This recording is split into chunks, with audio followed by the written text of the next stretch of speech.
Top of the hour, let's get you the updates coming in from West Asia as the conflict has now escalated with the US-Iran standoff intensifying and the world watching for the next move. President Trump has now shared a scene from the political drama The West Wing, carrying a stark message for Iran on American retaliation. Now, this clip declares that if an American is killed, then the response should not be proportional but a total disaster. Now, this seems to have fueled debate on social media over whether Trump is simply sharing a TV monologue or signaling his thinking as tensions with Iran continue to escalate. Well, that seems to be on part of the President of the United States, because even when it comes to Iran, it has now been threatening further aggression if the retaliation on part of Iran that has now continued on Israel, and the retaliation on part of Iran that has continued against US bases in the Gulf. So several countries like Kuwait, Bahrain, Saudi Arabia and Jordan have been reporting such retaliation. And this fallout of Israel's expanding military campaign in Lebanon. However, what has now been said is after decades that what we are looking, and for the first time probably, that Iran has decided to step in to provide cover fire for its proxy in Lebanon. But now what is being said, what happens to the talks, because President Trump seemingly was not happy with the military action, with the military operation of Israel, but in self-defense, as the US Central Command says, that they have launched these strikes, especially in the areas which are close to the Strait of Hormuz. Now, this particular clip has been shared by the President of the United States, Donald Trump. Scenario 1, or Pericles 1, to use its code name, sir. What is the virtue of a proportional response? I'm sorry? What is the virtue of a proportional response? Why is it good? They hit an airplane, so we hit a transmitter, right? That's a proportional response. Sir, in the case of Pericles 1... They hit a barracks, we hit 2 transmitters. That's roughly it, yes, sir. This is what we do. I mean, this is what we do. Yes, sir. It's what we do. It's what we've always done. Well, Srinjoy and Mayank joining us live. So, Srinjoy, is the dialogue from a film actually the thoughts that President Trump wants the world to know? Is he now further, taking up the action? Because this is something which he has hinted previously, complete decimation.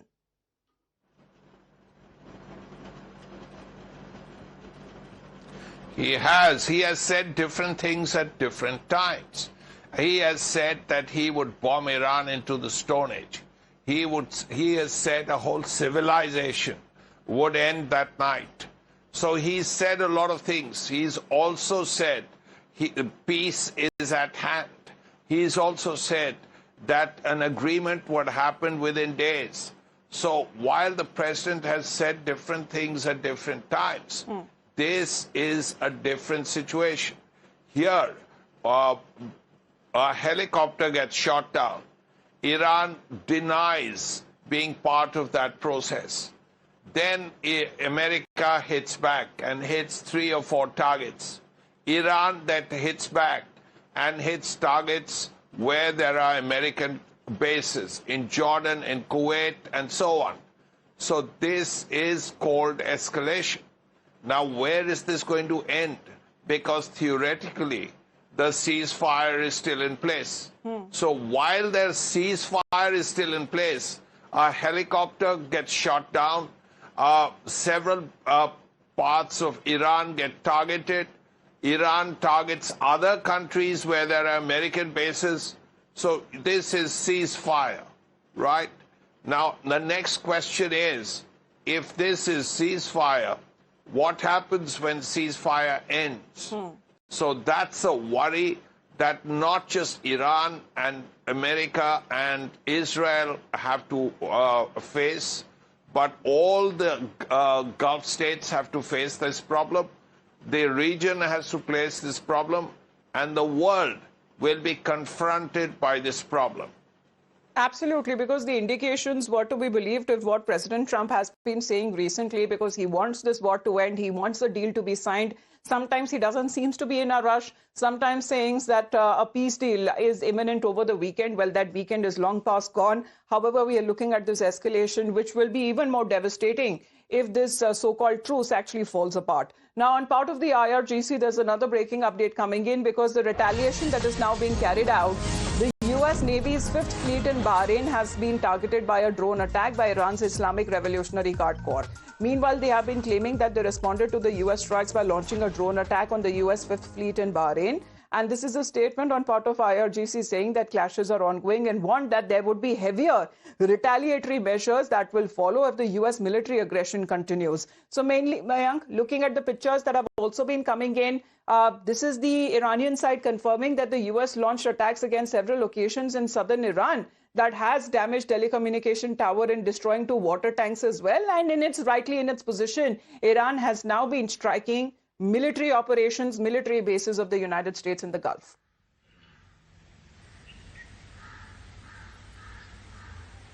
And most important is the headquarters of 5th Fleet actually.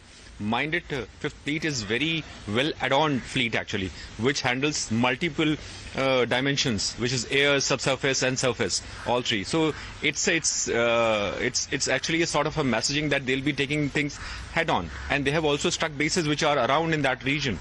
So it becomes, what seems actually things are getting complicated, because also what they have said is actually they were not involved in bringing down the helicopter, which is Apache attack helicopters in that area. And mind it was such kind of helicopters. I mean, these helicopters were used to strike the fast moving boats in the Strait of Hormuz. And when I say Strait of Hormuz, 2 most important points, which were a cessation of enrichment of nuclear fissile material, or allowing all kind of movement in Strait of Hormuz, is still in abeyance. Nothing has happened on that. And here we see things have already got complicated, and we still are using, and as our colleague Sanjoy described it very appropriately, it is all theoretically, actually, it is ceasefire is on. Practically what we see is actually bombs and missiles and drones are getting exchanged from all sides, Israel included in this case. 2 points I have to bring out, which were very consistent right from the beginning, which is 28th of Feb. One was that Israel never gave up on operations on Lebanon.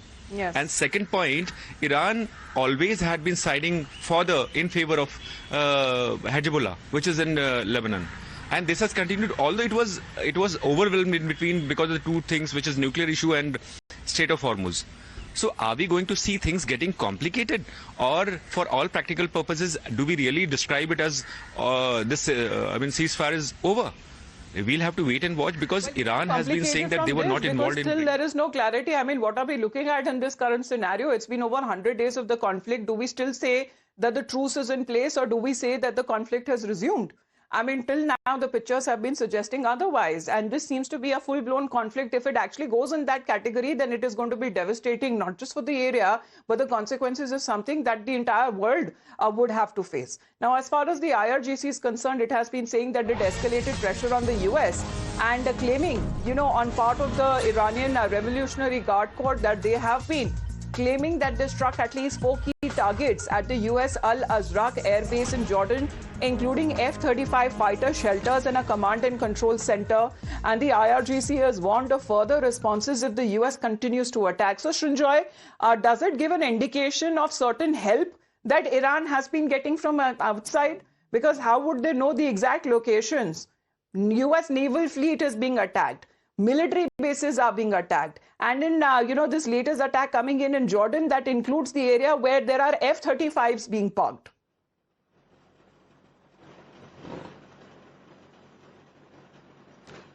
There has always been talk. We don't know for sure, but there has always been talk that Iran has got satellite help, satellite communications help, through which information has come from some of its friends. Now, whether it's the Chinese who have given the information to Iran, or whether it's the Russians, we don't know. But this has been talked about, that Iran has got help from its friends through satellites, which actually helped its drones and missiles to be better targeted. Now, that is something that was talked about in the 39 days of fighting, particularly the later stages, the later stages of the war. Now, how accurate is that is something that will have to be seen. But it must be said, whether they've got help or not got help, Iran claims, at this point claims, that it has struck an F-35 hangar in Jordan. Yes. Now, if that is so, well, they clearly have the information that there are F-35s there and they have struck it. So that's one.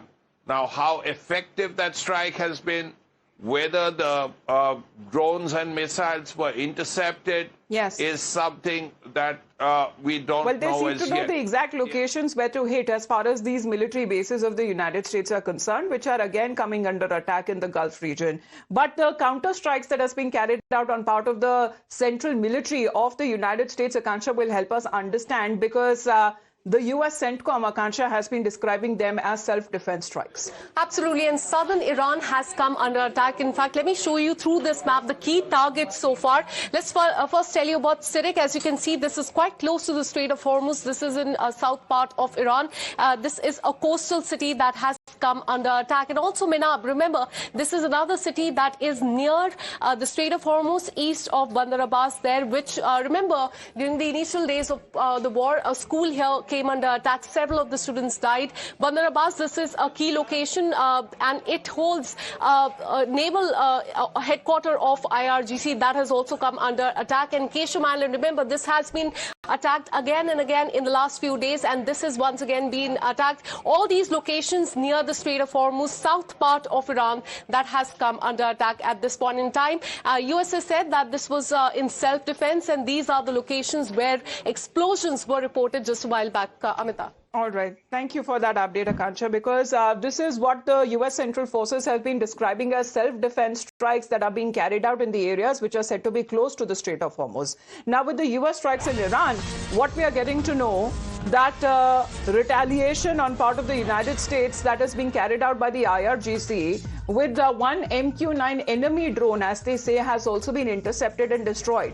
Now, during the ongoing aerial clashes in the Strait of Hormuz, IRGC claims that one MQ-9 drone, which was attempting to approach and intervene in the battlefield from the skies over the northern Persian Gulf, was struck by fire by the modern air defense of the IRGC. And this is coming in the Bushehr province, and it was destroyed. So we are looking at waves of these strikes, Mayank, that has now been carried out. Self-defense, as the US would want to call it, but as far as important military equipment is also now under target on part of the Iranian side.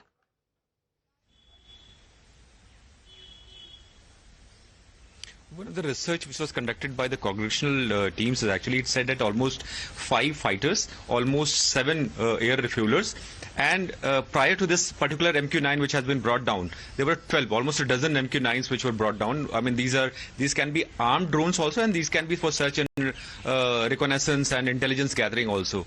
So what we see is, in terms of assets, these are the number of things which have been struck down by, and mind it, there had been also the kind of signaling places units or radars also, and there had been high-end radars which have blinded, because radars are used to seek or pursue the enemy in this case. So they have been also struck by the Iranians in this side. And now they are claiming that 13th of the, if we go by the number, MQ-9 has been brought down. So, but then what you see is actually complications in the sense, like Apache has already been said that it came down. So it also needs to be added to the kind of assets which the US has lost.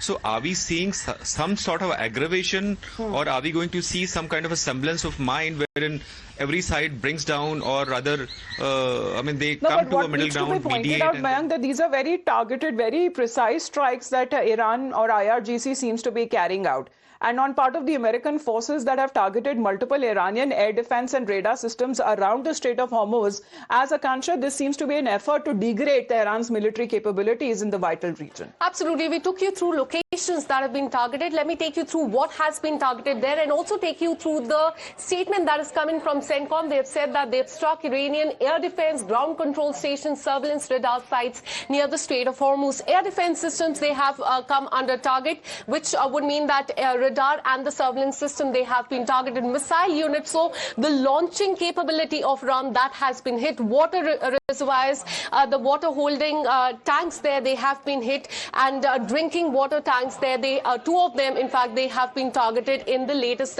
attack. But the focus there remains on the air defense system and also on the missile units. So the launching capability, the radars, the surveillance system, that has come under attack at all the areas. As you also mentioned, the south of Iran has been targeted, areas near the Strait of Hormuz. All right. So the operation, what is being said on part of the U.S. Central Command, that it was a proportional response to the recent attacks on the U.S. forces and international commercial ships that seems to be transiting the regional waters.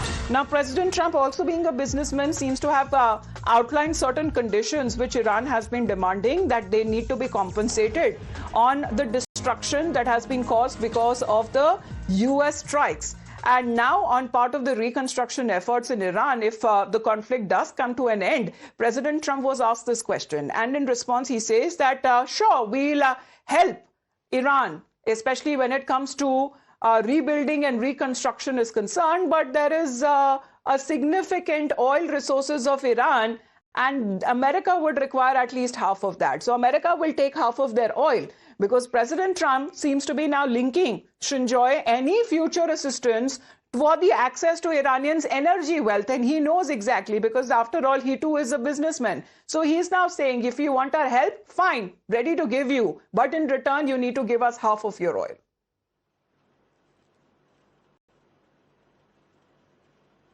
This is President Donald Trump's version of the Marshall Plan.